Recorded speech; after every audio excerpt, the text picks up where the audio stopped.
Taste the Daily. Chennai முதல் கோவை வரை தூய்மை பணியாளர்கள் போராட்டம் நடத்தும் நிலையில் கும்பகர்ண தூக்கத்தில் இருக்கும் ஸ்டாலின் அரசிற்கு கடும் கண்டனம் எழுந்துள்ளது. கோவை காரைமடை நகராட்சி அலுவலகம் முன்பு ஊதிய உயர்வு மற்றும் பணி நிரந்தரம் உள்ளிட்ட கோரிக்கைகளை நிறைவேற்றிட வலியுறுத்தி ஒப்பந்த தூய்மை பணியாளர்கள் தர்ணா போராட்டம் நடத்தி வருகின்றனர். அப்போது பேசிய அவர்கள், கூடலூரில் தினசரி 620 ரூபாய் வழங்கப்படும் நிலையில் காரமடையில் வெறும் 440 ரூபாய் மட்டுமே வழங்கப்படுவதாக குற்றம் சாட்டினர். போராட்டத்தில் ஈடுபட்ட தூய்மை பணியாளர்களை அதிமுக சட்டமன்ற உறுப்பினர் ஏ.கே. செல்வராஜ் உள்ளிட்டோர் நேரில் சந்தித்து ஆதரவு தெரிவித்தனர். காஞ்சிபுரம் மாவட்டம் ஸ்ரீபெரும்புதூர் அருகே தூய்மை பணியாளர்களுக்கு ஆதரவு தெரிவிக்க சென்ற CITU தொழிலாளர்கள் கைதான நிலையில் அவர்களை விடுவிக்க கோரி சாம்சங் தொழிலாளர்கள் மறியல் போராட்டத்தில் ஈடுபட்டனர்.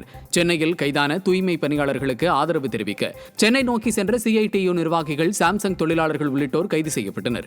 அவர்களை விடுவிக்க கோரி சுங்குவார் சத்திரம் வாலாஜாபாத் நெடுஞ்சாலையில் வாகனங்களை மறித்து தொழிலாளர்கள் போராட்டத்தில் ஈடுபட்டதுடன் கைதானவர்களை அடைத்து வைத்த மண்டபத்தின் முன்பு ஸ்டாலின் அரசையும் ஏவல் துறையும் கண்டித்து அவர்கள் முழக்கமிட்டனர்.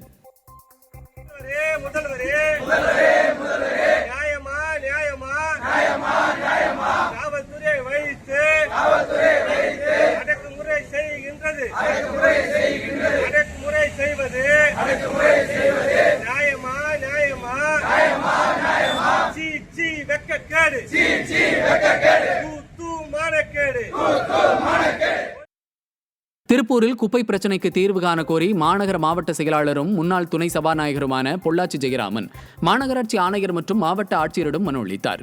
பின்னர் செய்தியாளர்களை சந்தித்த அவர், 30 நாட்களாக குப்பைகள் அல்லாமல் துர்நாற்றம் வீசுவதை மக்கள் கேட்பார்கள் என்ற அச்சத்தில் திருப்பூர் வராமல் பொள்ளாச்சி வழியாக ஸ்டாலின் உடுமலை போனதாக விமர்சனம் செய்தார். ஸ்டாலினின் கையாலாகாத தனத்தை இந்த சம்பவம் எடுத்துக்காட்டுவதாகவும் அவர் கூறினார். திருப்பூர் வடக்கு அதிமுக சட்டமன்ற உறுப்பினர் விஜயகுமார் உள்ளிட்ட கழக நிர்வாகிகள் பலர் அப்போது உடனிருந்தனர்.